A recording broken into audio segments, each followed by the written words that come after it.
నేటికి అర్ధరాత్రి నుంచి తెలంగాణ ఆర్టీసీ కార్మికులు సమ్మెకు దిగనున్నారు. రాష్ట్ర వ్యాప్తంగా ఆర్టీసీ బస్సులు నిలిచిపోనున్నాయి.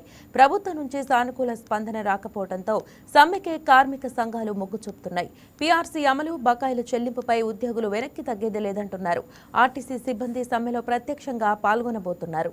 సమ్మె నిర్ణయంతో ప్రయాణికులు ఆందోళన పడుతున్నారు. మరోవైపు ప్రత్యామ్నాయ ఏర్పాట్లపై సర్కార్ దృష్టి పెట్టింది. 22వ తేదీన తెల్లవారుజామున తొలి సర్వీసు నుంచి సమ్మె ప్రారంభమవుతుందని ఆర్టీసీలోని జేఏసీ ఇప్పటికే స్పష్టం చేసింది. ఇప్పుడు మరో జేఏసీ కూడా సమ్మెకు మద్దతు ప్రకటించింది.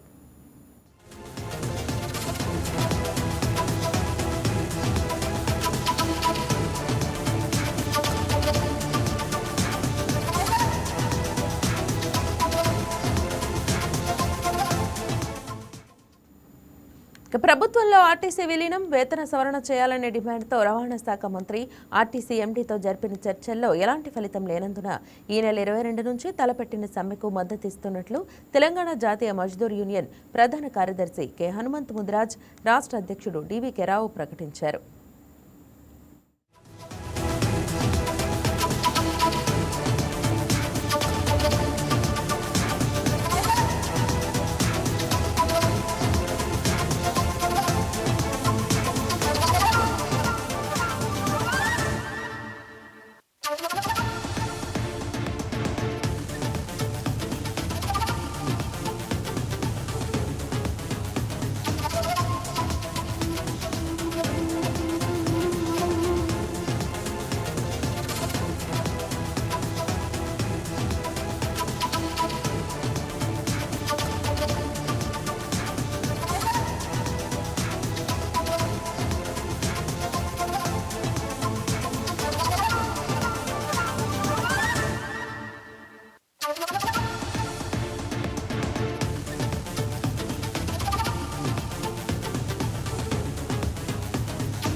నేటికి అర్ధరాత్రి నుంచి తెలంగాణ ఆర్టీసీ కార్మికులు సమ్మెకు దిగనున్నారు. రాష్ట్ర వ్యాప్తంగా ఆర్టీసీ బస్సులు నిలిచిపోనున్నాయి.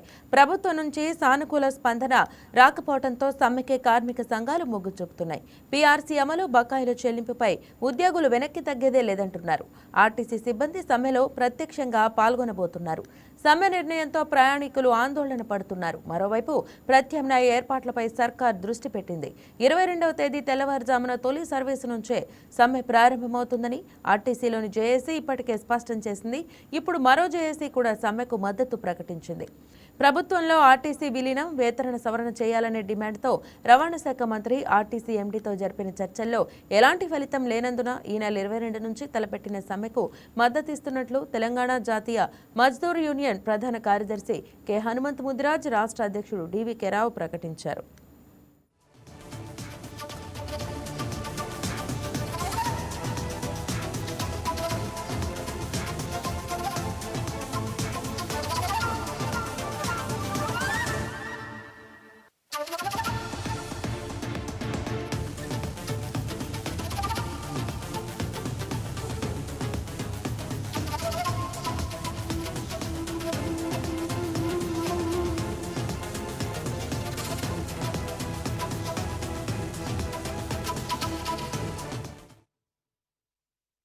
రైట్, ఈ అంశానికి సంబంధించి TGRTC Mazdoor union general secretary Thomas Reddy మనతో లైవ్లో ఉన్నారు, ఫోన్ ఇన్లో ఉన్నారు. థామస్ రెడ్డి, చెప్పండి, మీ డిమాండ్స్ ఏంటి? సమ్మెకు దిగడానికి ప్రధాన కారణాలు ఏంటి?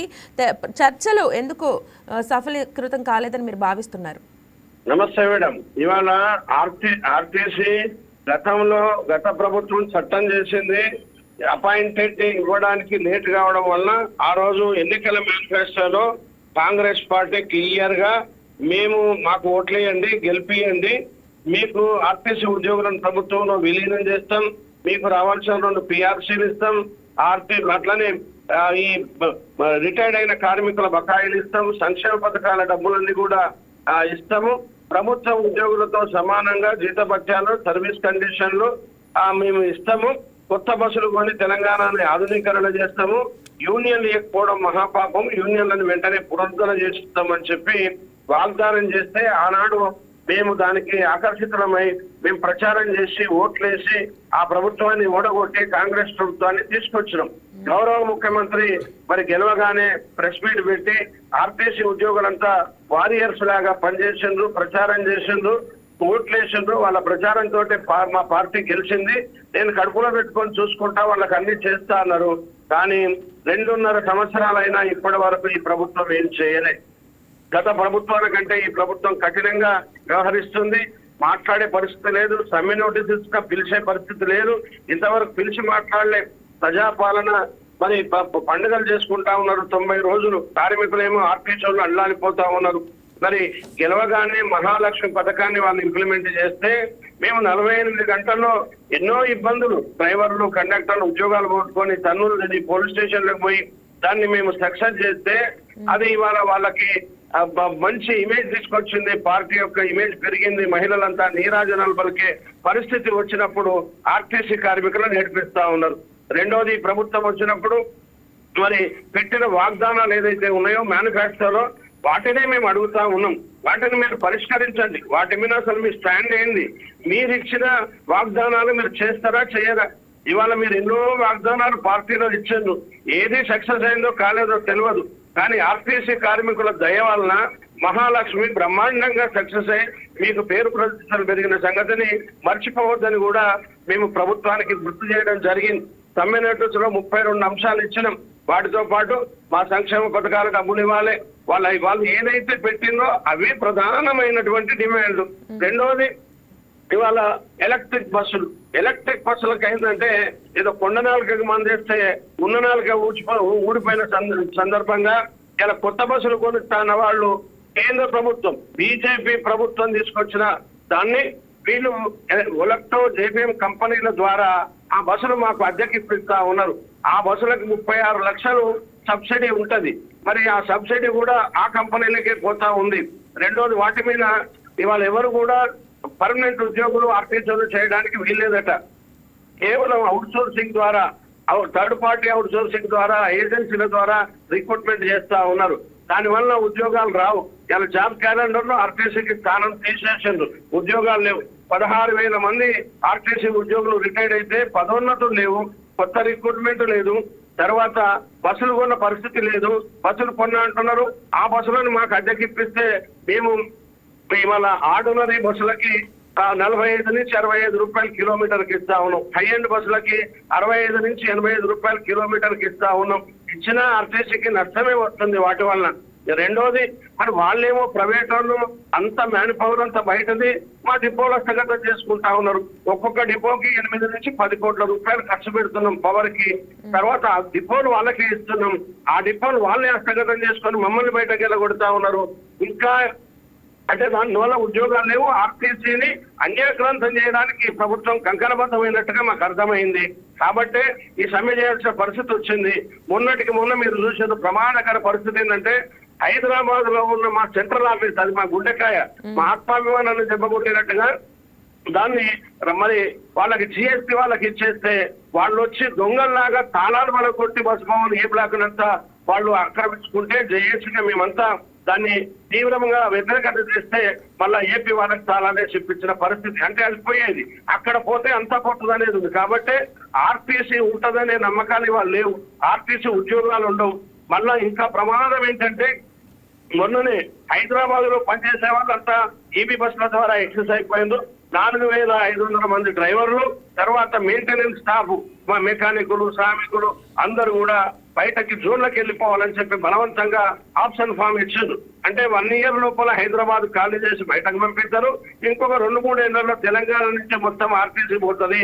కేవలం ఆర్టీసీ, తెలంగాణ ఆర్టీసీ బోర్డు ఉంటది, ప్రైవేట్ వాళ్ళు ఉంటారు. ఆర్టీసీ వాళ్ళంతా ఇంటికి పోయే ప్రమాదం వచ్చింది కాబట్టి, మా ఉనికికే ప్రమాదం వచ్చింది కాబట్టి ఈ ప్రభుత్వం అన్ని తప్పులు చెప్తూ ఈ విధంగా చేస్తుంది కాబట్టి సమ్మె నోటీస్ చేయాల్సిన పరిస్థితి వచ్చింది.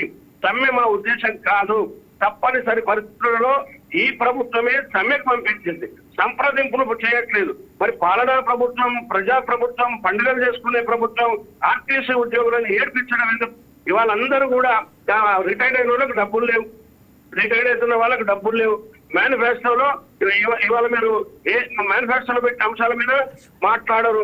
రెండోది, ఆర్థికంగా రూపాయి కూడా ఆర్టీసీకి మీరు ఇవ్వట్లేదు. అన్ని ప్రభుత్వాలు ఆర్థికంగా బడ్జెట్ లో పెట్టే పరిస్థితి ఉంది, మీరు బడ్జెట్ లో 1 రూపాయి పెట్టలేదు. తర్వాత మాకు రావాల్సిన రియంబర్స్మెంట్స్ అన్ని కూడా ఇవ్వట్లేదు. మహాలక్ష్మి ద్వారా బాగుంది అని అంటా ఉన్నారు. బాగుంటే ఈ దరిద్రం మాకెందుకు వస్తుంది?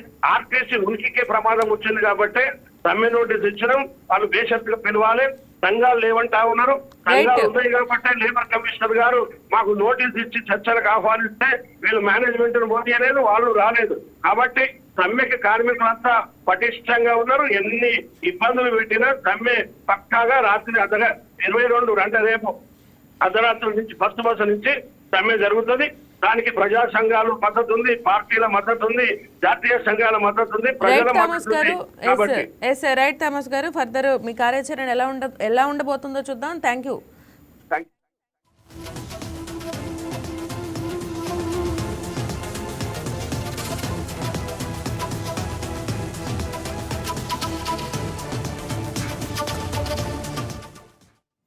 రైట్, ఇదే అంశానికి సంబంధించి టీజీఎస్ఆర్టీసీ మజ్దూర్ యూనియన్ నాయకులు అశ్వత్థామ మనతో ఫోన్ ఇన్లో ఉన్నారు, వారితో కూడా మాట్లాడదాం. అశ్వత్థామ గారు, చెప్పండి, మరి ఈ సమ్మె వల్ల ఫర్దర్గా ఇబ్బంది పడేది సామాన్య ప్రజలే. ప్రైవేట్ ట్రావెల్స్ వాళ్ళు ఇష్టం వచ్చినట్లు రేట్లు పెంచుతారు. దీని పట్ల మీరు ఏ విధంగా రియాక్ట్ అవబోతున్నారు? మీ కార్యాచరణ ఎలా ఉండబోతుంది?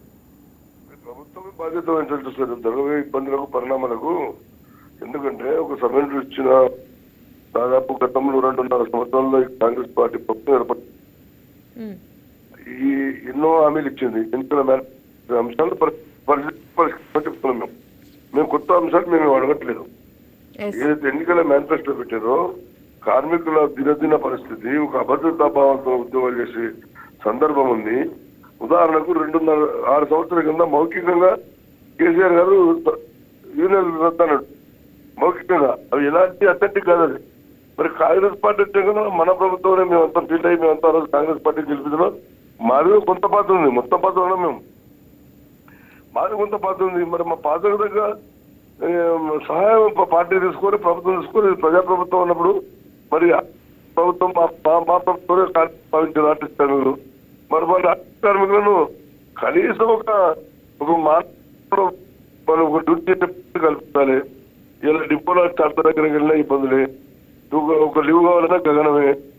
ఒక కార్మికుడు ఒక రాజకీయాల్సింది. ఒకవేళ కార్మికుడు డ్రైవర్ కనెక్ట్ వాళ్ళ స్పేర్లో మస్తు ఇవ్వరు.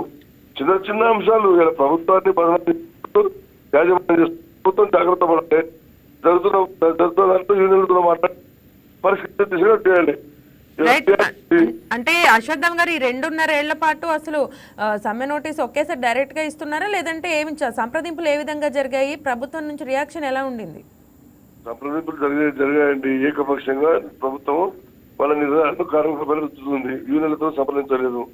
ఏదైనా ఒక ప్రజాస్వామ్యంలో యూనియన్లను ఉంటుంది. ఇప్పుడు పార్టీలు లేకుండా, పార్టీ ప్రభుత్వం లేకుండా గవర్నర్ రాజ్యాంగం రూల్ చేయలేడు కదా. ట్రేడ్ యూనియన్ కూడా హక్కులు ఉన్నాయి కదా, రాజ్యాంగంలో హక్కులు ఉన్నాయి కదా. ట్రేడ్ యూనియన్ హక్కులను గౌరవించాలి కదా. హక్కులను గౌరవించకుండా పిఆర్సీ ప్రకటించిన ఏకపక్షంగానే, ఒక డిఏ ప్రకటించిన ఏకపక్షంగానే, డ్యూటీలు మార్చిన ఏకపక్షంగానే, ఎంటీడబ్ల్యూ యాక్ట్ తుంగలో దొరికిన ఏకపక్షమే.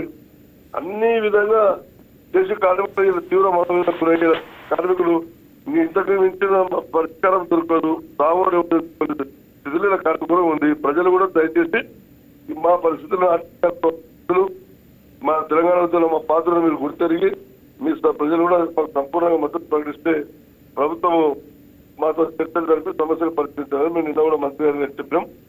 మనం బహుశా మరి ఈ రోజు చర్చలకు పెట్టి ఇమీడియట్లీ మన ఫైనాన్స్ మినిస్టర్ చర్చలకు పెట్టి సమస్యలు పరిష్కరిస్తే సమ్మెను నివారించడంతో ప్రభుత్వం చేతుల్లో ఉన్నది. ఇలా చాలా అంశాలు ఉన్నాయి, చెప్పుకోవడం చాలా అంశాలు ఉన్నాయి. ఎలక్ట్రిక్ బస్సుల పేరుతో డ్రైవర్లకు ట్రాన్స్ఫర్స్ కావచ్చు. 2021, 2025 2 పిఆర్సీలు పెండింగ్ ఉన్నాయి. ఒక్క పిఆర్సీ ఏమని అడుగుతున్నాము, ఒక పిఆర్సీ ఇవ్వండి అని అడుగుతున్నాము. దాంతో పాటు చనిపోయిన పిల్లలు శాశ్వత భద్రత ఉద్యోగాలు ఏమంటున్నాము. ఇప్పుడు కొన్ని అంశాలను పరిష్కరించదు ఈజీగా, కానీ అది యూనియన్ల పునరుద్ధరణ ఇబ్బంది ఏముంది? ప్రజాస్వామ్యంలో ఎన్నికలు నిర్వహించమంటున్నాం. ఆర్టీసీలో ఎన్నికలు నిర్వహించాలి. ఎన్నికలు 10 సంవత్సరాలు ఎన్నికలు లేవు. ఎన్నికలు నిర్వహించి ఎవరు గుర్తింపు పొందితే వాళ్ళతో సంప్రదింపులు జరపండి, సమస్యలు పరిష్కరించండి. ఇది ఒక ఆటవిక పాలన కొనసాగింది గత ప్రభుత్వం. ఇప్పుడు వాళ్ళు దీన్ని కంటిన్యూ చేస్తున్నాం. కాంగ్రెస్ ప్రభుత్వం వచ్చాక కొన్ని పనులు అయినాయి, కానీ కార్మికులకు చేరాల్సిన స్థితిలో చేరలేదు. కాబట్టి ఏదైనా ఒక ట్రేడ్ యూనియన్ హక్కులు ఉంటే ట్రేడ్ యూనియన్ గౌరవించాలి. ఇది ప్రజాస్వామ్య దేశం. ప్రజాస్వామ్య దేశంలో అణచివేతకు ఎప్పుడు పరికరాలు అది ప్రత్యేకంగా తెలంగాణలో, ఎందుకంటే అస్తిత్వం కోసం కొట్లాడే తెలంగాణ ప్రజలు ఈరోజు ఆర్టిస్ట్ కార్మికులకు సంపూర్ణ మద్దతుగా నిలవడాలని అన్ని సంఘాలను మిగతా పార్టీల అందరూ కూడా మీ ద్వారా రిక్వెస్ట్ చేస్తున్నాను. రైట్. ఇందులో ప్రధాన డిమాండ్ గా ఉన్న ప్రభుత్వంలో విలీనం చేయటం అది ప్రధాన డిమాండ్ గా భావిస్తున్నారా, లేదంటే ప్రతి ఒక్క డిమాండ్ కూడా నెరవేర్చాలి అని చెప్పేసి మీరు మొత్తం అప్పటి వరకు కూడా సమ్మె కొనసాగేలా చూడొచ్చా? దీంట్లో 7 ప్రధానమైన డిమాండ్ ఉన్నాయండి. వాళ్ళ ప్రభుత్వం చేస్తుంది. ప్రభుత్వంలో విలీనం చేయడానికి జీవో ఇచ్చిండ్రు. జీవోలో అమలు అపాయింట్మెంట్ ప్రకటించాలి. దానికి సంబంధించిన విధి విధానాలు ఒక వారం రోజుల్లో కంప్లీట్ చేసుకోవచ్చు. లేదా కమిటీ 3 నెలల టైంలో కంప్లీట్ చేయండి. ఆ కమిటీ రిపోర్ట్ పూర్తి చేయండి. కంప్లీట్ చేసి 4 సంవత్సరాలు అయింది. అదేవిధంగా మనం యూనియన్ల పునరుద్ధరణ జరిపి ఎన్నికలు జరపమంటున్నాం. ఎందుకంటే అదేవిధంగా 2021 పిఆర్సీ సంబంధించి ఒక పిఆర్సీ వల్ల 2015 సంవత్సరం ఏరియర్స్ ఇవ్వమని అడుగుతున్నాం. రిటైర్మెంట్ కార్మికులకి గ్రాట్యుటీ లేదు. అట్లా ఎన్నో ఉన్నాయి సమస్యలు. చెప్పాలంటే ఎన్ని గంటలు సరిపోదు. మా సమస్యలు వినమంటున్నాం. ఫస్ట్ వినే ప్రయత్నం చేయండి. వినే ప్రయత్నం చేయకుండా ఏకపక్ష నిర్ణయాలతో ఎస్ఐల కార్మిక వర్గం తీవ్ర అసంతృప్తి ఉంది. తప్పని పరిస్థితిలో కార్మిక వర్గము ఒత్తిడి మేరకే సమ్మె నడుస్తుంది తప్ప దీంట్లో ఎవరి స్వార్థం లేదు. రైట్. ఓకే శుద్ధం గారు, థ్యాంక్ యూ.